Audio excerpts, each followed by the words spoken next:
Well, good evening, everybody. Welcome to our webinar tonight. My name is Shaun from Berg. I head up client education at PSG Online. To get started, let me just throw out two questions. How many of you novices feel that it's a challenge to get started? Okay, I always get this question posed to me, and also I find that many people feel exactly the same way. So the other question is, how many of you would like to know how to select a share as a trader, or how to select a company as an investor? So the solution is by having various options available to you and helping in the share selection process or the stock picking process, that will enable you to fine-tune a watch list and obviously get to a stage where you have a list of potential winners. So that is my objective today with this webinar. Okay. So the idea with, or the agenda as such is we're going to learn about three things. We're going to work backwards. So first of all, we're going to start with talking about a portfolio of shares, and then how to select a share as an investor or a company as an investor using fundamental criteria, and how to select a portfolio as a trader using technical criteria. Okay, so that's what we're going to discuss in the next few minutes to get started. Okay, so let's move into it.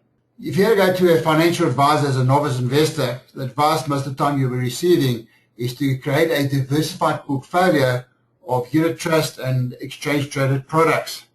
Okay. Now, I presume that most of you listen to this presentation because you're going to get directly involved in the stock market. But many of novice investors don't have a lot of funds to get started with. And the challenge is, if you had to go buy one share, and it's much riskier than buying a ETF. Remember, ETF, exchange traded fund, is through one share you have a basket of shares. Okay, so that's a challenge for most private investors or most novice investors. So the idea is, if you had to obviously buy into one share, the risk is much higher, but also the potential returns is much higher. I'm just showing you, since the beginning of this year, Sasol has gone up 20%, over 20%, where Satix 40, which is the oldest ETF listed on the JSE, has gone up 11%. You can see where that potential returns go. But as I say, you're putting all your eggs in one basket, or your one egg in your basket. So the challenge is, or the solution rather, is to add a few shares, individual shares, and build up a share portfolio. And that's why I would say we're working backwards to the stage where you start selecting the criteria for the share. So you build a share portfolio. The idea is that you can maybe put 4 different companies, allocate 10,000 Rand or 10,000 Rand to 4 shares, 2,500 Rand into each. Then your cost as a percentage also is much lower. Okay. So how do we do that? Obviously, we talk about, first of all, we talk about portfolio management, and we talk about the portfolio structure. You can look at what they call the large cap stocks, the top 40 stocks. These are the blue chip shares, been around for a long time, good consistent management, good consistent results. And you can also look at what we call the next 60 companies, or the mid-cap size companies.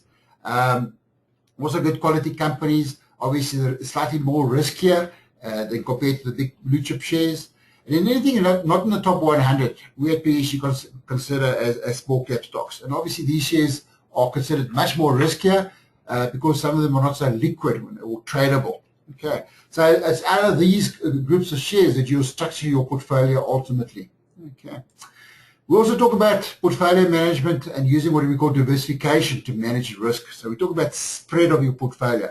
So the idea is to spread it across all the different industries, and I've broken it down to financial, industrial, and resources and mining.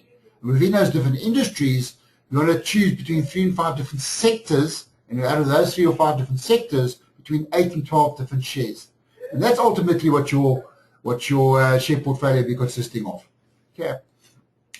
So this is just a idea.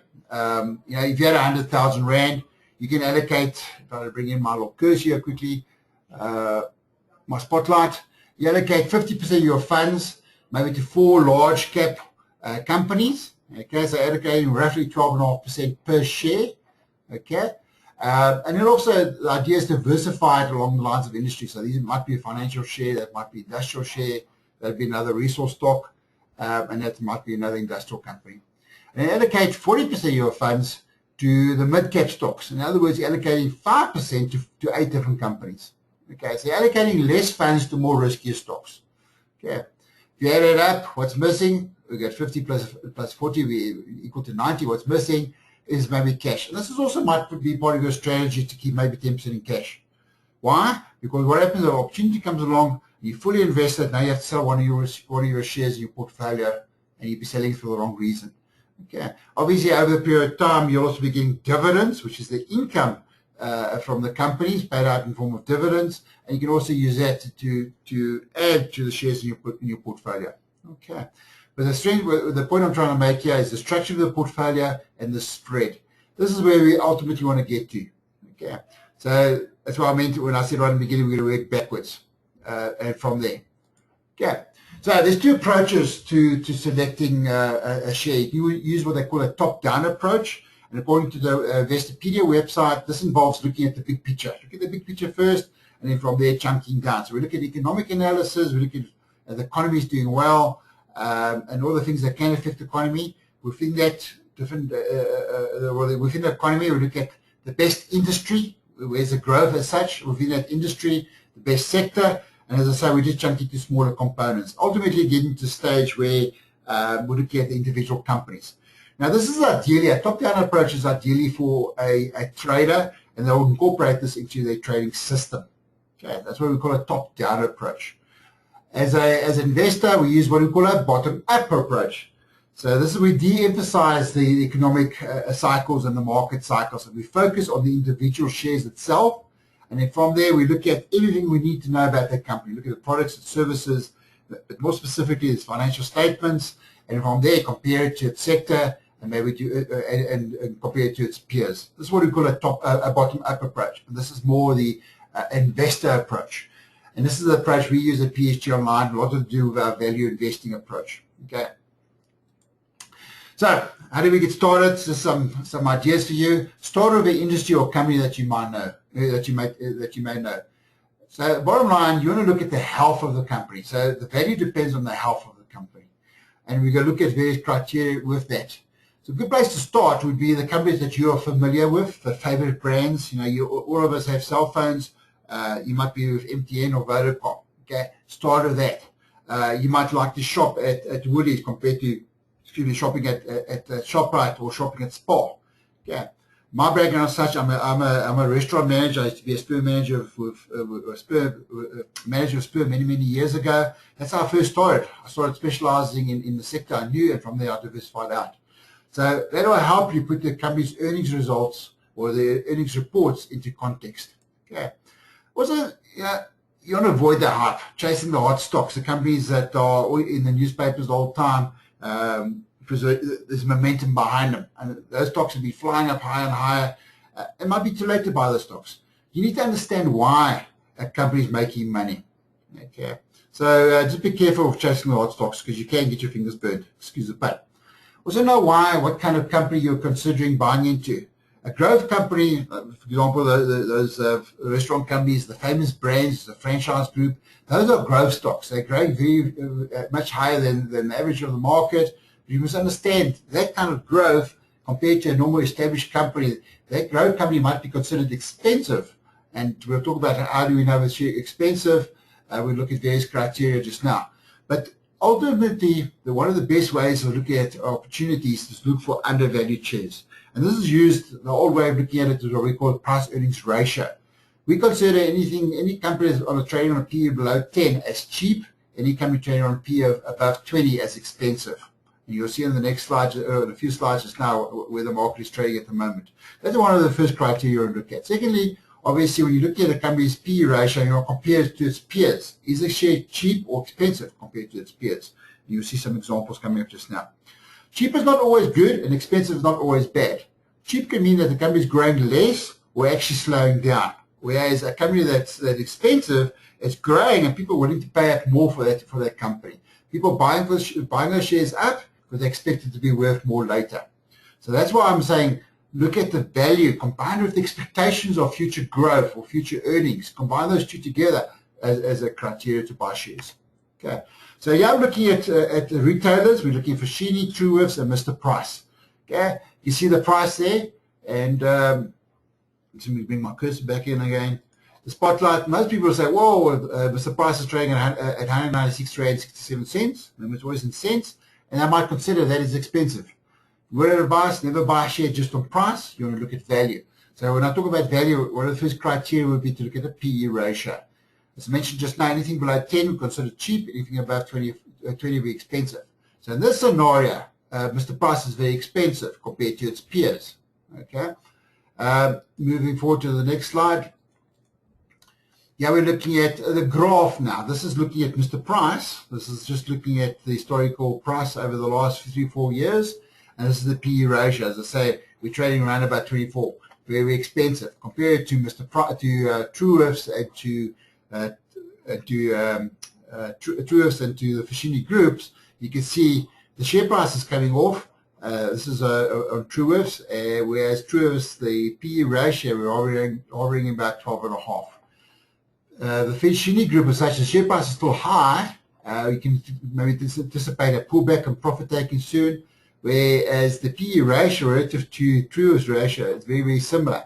Out of the two, I would prefer Truworths because obviously it's cheaper, but as a starting point, you might consider looking at Truworths because it's already bottomed out.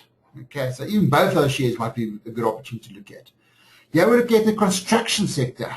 Now, Aveng, for example, has a PE ratio of 19.2, where Group 5 and Wilson Bailey have PE ratio of 9.7 and 9.7, okay, respectively. They are considered very cheap relative to Aveng. Okay.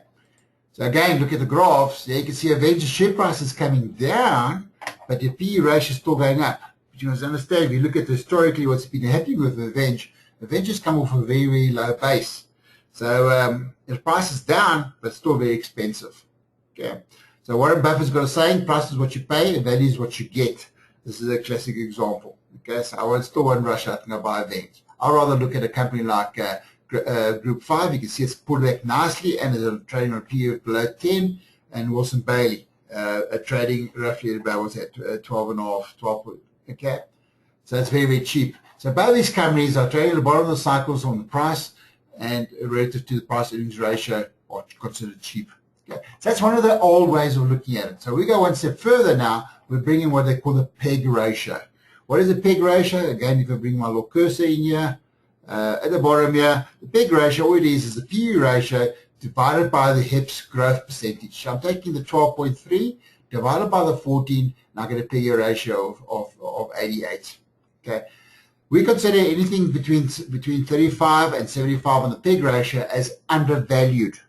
Okay, so this share, for example, will still be considered a fair value, but it won't be. It's not undervalued. So anything between 76 to 126 we consider fair value. So that'll fit that category, what we call fair value. And basically, that's where the market is right now. It's not much undervalued stocks available. In the construction sector, in the retail sector as undervalued. But out of the three, this will help me choose which stock to look at. So Fashini Group out of the three is the cheapest based on the PEG ratio. Going over to the construction sector, you can also look at Wilson Bailey as a very good growth stock. We say consider anything over 15% as very good. So they're growing its earnings by at least 17%. On the PEG ratio, is also considered very cheap, and that's what we consider undervalued on a 57 PEG ratio. Remember the PE ratio, 9.8, divided by the HEPS, that's how we get this PEG ratio. So that's some of the criteria you'd use to choose a share from a valuation point of view. Okay, let's move on. Okay, also very important to look at the health of the company. So we talk about quality of the company. Some people like to call it safety. Also, you want to look at consistent history. So you're looking at profitability, and we talk about the health of the company. We look at things like on the balance sheet.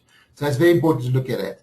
So people like to look at the top line. If the company is growing its earnings more than inflation, that will be reflected in the company share price. Because investors like to buy into companies that are making money. So that's what we refer to as the top line, growing its revenue more than inflation. Also, what's important to look at what we call the bottom line. And one of the criteria you can look at is a thing called profit margin. This is the difference between the revenue and the expenses, what we call profit margin. You want to see how the company is growing its revenue as well as controlling its costs. Okay, And that's where we talk about expanding margins. So anything above 5% plus, ideally 10%, that's a very, very good company you're looking at. Okay, they've got some fat to work with, and they can compete against their competitors. Also very important, when I say look at the health of the company, it's very important to look at the debt. So this is where you look at the balance sheet. Obviously, the more debt the company might have, the more volatile the company's share price might be. Obviously, because more income would be going to paying interest and its debt payments. So it's important also to compare this company now that you're looking at to its peers. Are they borrowing an unusual amount of money compared to the industry and compared to the size of this company? Okay, so this is how you start sifting through the shares in your watch list. Also, I like to look at companies that are paying out dividends. Remember, it's not only just a source of regular income, it's also a sign that the company is in good financial health. So you look at the dividend history of the company. Is it increasing its dividends or not? Okay, so those are just some of the criteria that you can use to sift through your watch list to find the potential winners. Okay, if I use this analogy quite often, imagine you had a magic wand. What kind of shares would you like to invest in? You get a wave your magic wand. I look at three criteria very broadly. I like to buy into companies that are undervalued, that are profitable, and have manageable risk. So here's very simple criteria. The average of the market is about 18 at the moment. That's based on the PE ratio. So any company trading on a PE ratio less than the average of the market, that's the kind of company you're looking at. And I mentioned just now, a PEG ratio below 75, we consider also undervalued. We talk about profitability. We spoke about operating margins just now, or profit margins. Another criteria you like to look at, return on equity. This gives you an idea of sustainability of the company's earnings. So I like to look at companies that are growing its return on equity at least 15% plus. Remember, it's consistent and sustainable. You don't want to see companies, 1 year it's 50%, next year it's 10%, next year it's 30%.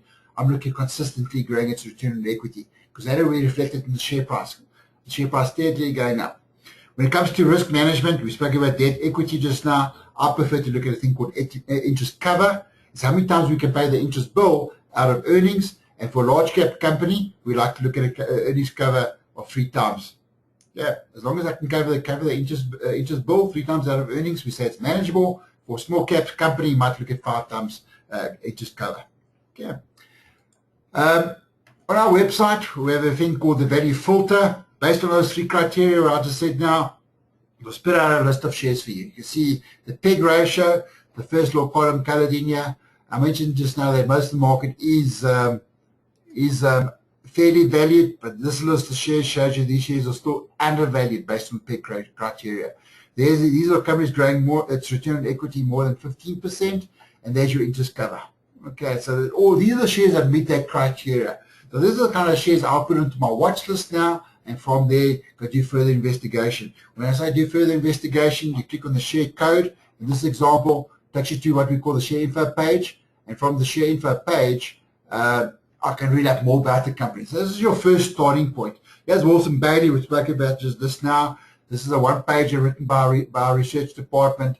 They actually give a whole spiel about the company. There's a table compared to its previous reporting period. But this year, they give it a buy long term.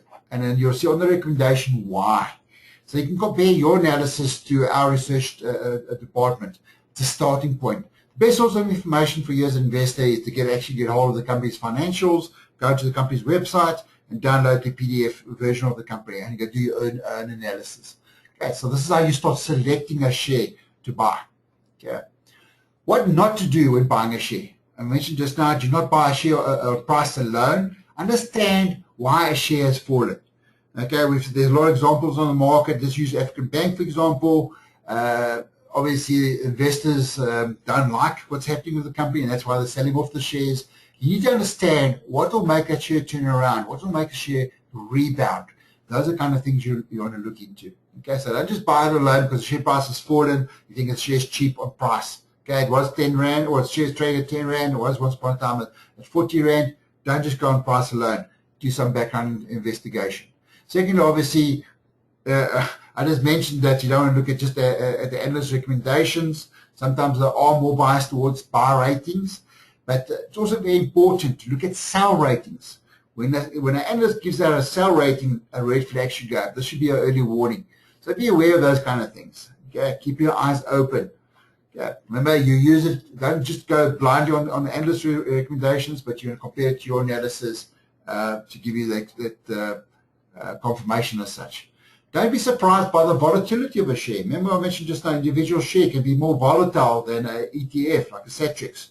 Okay, so you'll look at historically, and this is where the charts come in handy. Look at the 52-week, the highest the share traded in the last year, and where the shares traded the lowest for over the last year. That gives you the range, and you also see how wild those swings are.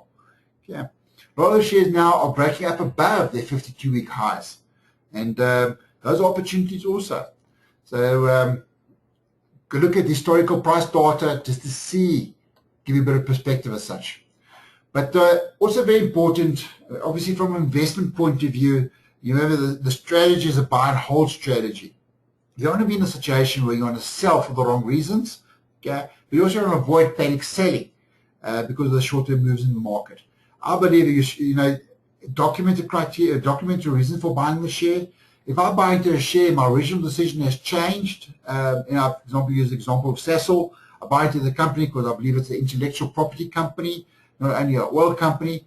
But I buy into it, and suddenly Cecil changes their business model. They instead of being involved in oil and that kind of stuff, they started to sell cell phones. I'm using an example. So my original decision to buy that share has changed. I might consider to sell the share. Or I might consider selling the share because it becomes overvalued based on our value criteria. On our value investor, it becomes overvalued, and then I might put a 20% stop loss. If it drops 20% from there, I'll get out. Yeah, a company might cut its dividend, and this might be a new trend. It might stop paying out dividends because it's conserving cash. That might be an early warning that the company's in trouble. I might consider the company selling the company then.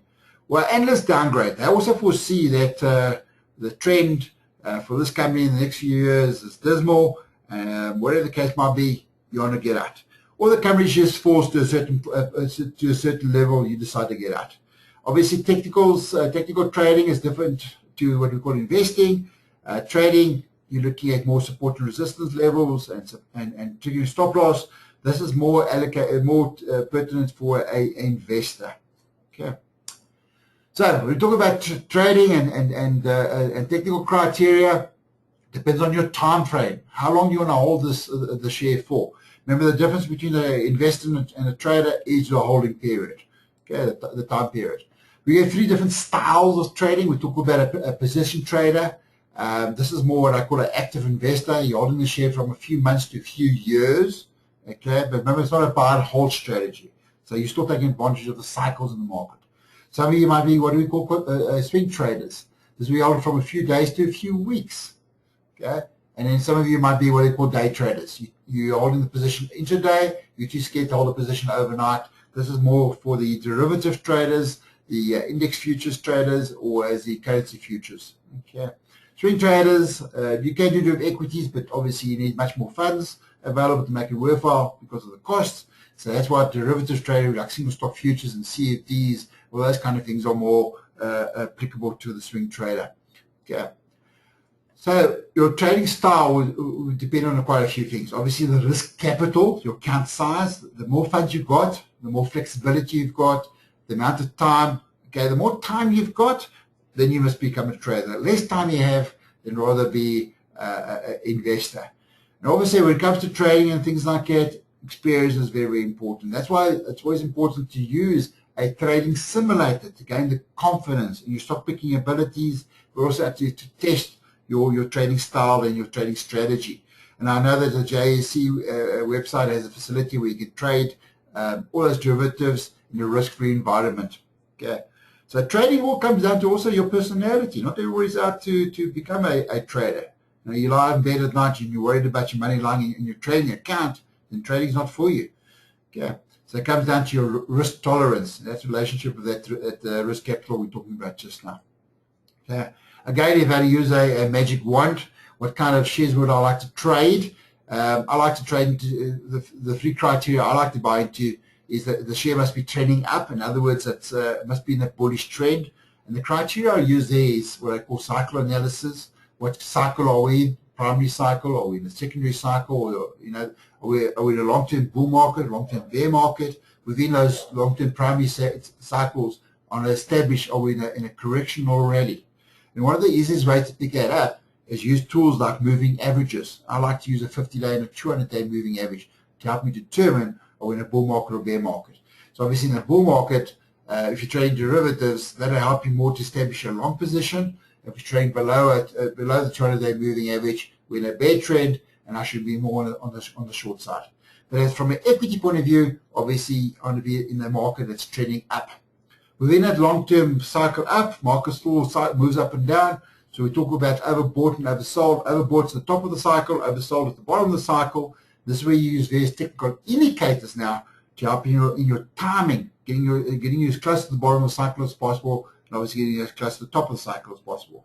There are hundreds of different technical indicators. I like to use what they call a moving average convergence divergence, or more commonly known as MACD, because it works well in both markets, in a trending market and a trading market. So that's an oscillator that helps me determine where we are on the cycle. I also like to look at things like volume, and because volume confirms price action, but also volume that leads price action. So I use things what I call on-balance volume and volume price trend to help me also confirm what's happening with the cycles. Okay. Now, what else I like to look at? I'm looking for shares that are very strong. In a trending market, I'm looking for shares that are outperforming relative to the average of the market. So the indicator I like to use here is what we call relative strength analysis, or it is dividing one data stream by another data stream. So as an example, I take SASL and I divide that now relative to the JSE All Share Index. So I want to see the trend is up. So you'll see in the next graph here, we're using the Fashini group. Here's those two moving averages I was talking about just now. The red line, bringing my little cursor, my spot line again. The red line is the 50-day moving average, and whereas the green is your 200-day moving average. So it's trading above the moving averages. That's why we're calling the long-term trend as bullish. Okay. This at the bottom is what they call MACD. It's an oscillator, moves above and below a zero line. When it's above the zero line, we call it overbought. So it's the top of the cycle. Okay. So overbought, demand has pushed the share price up, where you'll see in the next slide, anything below this here, in this area is what we call oversold. So that would be the bottom of the cycle. That's our ideal time to get bought in. Okay, at the top of the cycle, not a good time to buy in. This graph also, by the way, it's highlighting what we call bearish divergence. The share price is making new highs, but the indicator is failing to confirm that. So it's a bit of an early warning. Watch out, the share will be changing direction soon. So you can anticipate some profit taking. Every single point on this graph is a buyer and a seller. Obviously, one of them is wrong, but you get to the point now there'll be more and more sellers coming to the market, taking the profits, and the share price will fall. So that's looking at the price of the Fashini group. This is looking at what they call volume price trend. This is a running total of volume, and also bringing what they call percentage movement. So this is looking at volume accumulation. So there's a buying of the shares, and that's what's pushing the share price up. Okay, so we call that volume accumulation. You can see it's going to start to turn, and obviously as this comes back, you'll see this will start accelerating. And the bottom graph here is what we call relative strength. This is the Fashini group relative to the JSE All Share. So relative to all the markets, we've had a bit of a downtrend. So that was where it's underperforming. That was going to stage it was outperforming. But of a sideways market at the moment. So this is what we call market performing. Okay, so you can anticipate it might be pulling back a bit, and when we go to a stage where we have a bit of market underperforming. I get excited when the market falls because it gives me a buying opportunity. Okay, so a bit of contrarian. Okay, in the next slide we see Wilson Bailey. It says trading below its moving averages, and this is what we call bearish. So with the 50-day cross below that, the 200-day moving average, that's what we call a death cross. Anything below that will be bearish. Okay, so you should be getting excited in the sense the share price is falling. We start looking at the MACD. We have what they call bullish divergence. The share price is making new lows, but the indicator is doing the opposite. Watch how they should be changing direction soon. I like to have a confirmation. I like to see the share price moving up above those two moving averages, and ideally those two moving averages to cross over each other again and point up to confirm we're going from a downtrend to an uptrend. Okay, so we are getting close to a buy signal. Okay, with the volume price trend graph, we have this volume distribution. So this downward trend confirming this price action. Okay, so we can see this can also be what they call a double bottom. So your support, like from there we're going to go up. Okay. Relative strength, we're underperforming, so everything looks gloomy. Remember, being a contrarian, you're going to be selling when everyone else is buying and be buying when everyone else is selling. So that's what's happening at the moment. Everyone is selling the share off. Okay. So guys, I hope that gives you a bit of an indication of what to look at when how to choose a share from a trading point of view. Obviously, technical analysis is more applicable to that. But also moving forward now, just to summarize, your financial objectives is very important. Are you an investor or a trader? Because that will dictate your strategy. The ideal situation to be both. Have an investment account and have a trading account, separated. Investing account is your capital portfolio. Your trading account is your income portfolio. Okay, so it's just easy from a tax point of view to declare that to the receiver. So that's where it all starts, because that dictates your strategy. And then from there, we work backwards. What kind of shares would I like to have in my investment portfolio? And that's where the portfolio management comes in. Okay, so we talk about structure. Remember, we spoke about the large cap stocks and the mid cap stocks, the spread, how many shares you have in your portfolio. We talk about spread also, we talk about diversification. You have it across between 3 and 5 different sectors. So you don't want to have all your eggs in one basket. So from an investment point of view, this is how you would manage risk by structuring your portfolio correctly, and obviously look at the quality of the portfolio, but also by the spread, we look at diversification. And then very important 3 questions you always ask yourself. To simplify it, what must I buy, when must I buy, and when must I sell? And that, in a nutshell, is what we try to do in this presentation tonight. Okay.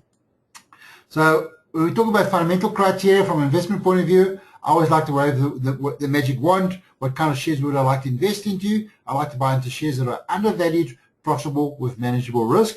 And from a technical point of view, I like to buy into shares in a bullish trend, ideally oversold at the bottom of the cycle, but also outperforming its peers. We're outperforming the market. So using those 2 criteria together, you can structure a great portfolio. Okay, and obviously what's important is obviously the risk management. Okay, stop losses and things like that too. So guys, you can go to our website and go see what PSG is all about, register for 30-day free trial, and use our research platform. Okay, we talk about value investing and things like that. Use that to help you decide what shares to buy. Use the value filter, the company analysis to help you make a more informed decision. Okay, this presentation will be sent out to you guys as well as this recording. Okay, and look out for our upcoming JSE initiatives. And from our side, good luck and happy trading.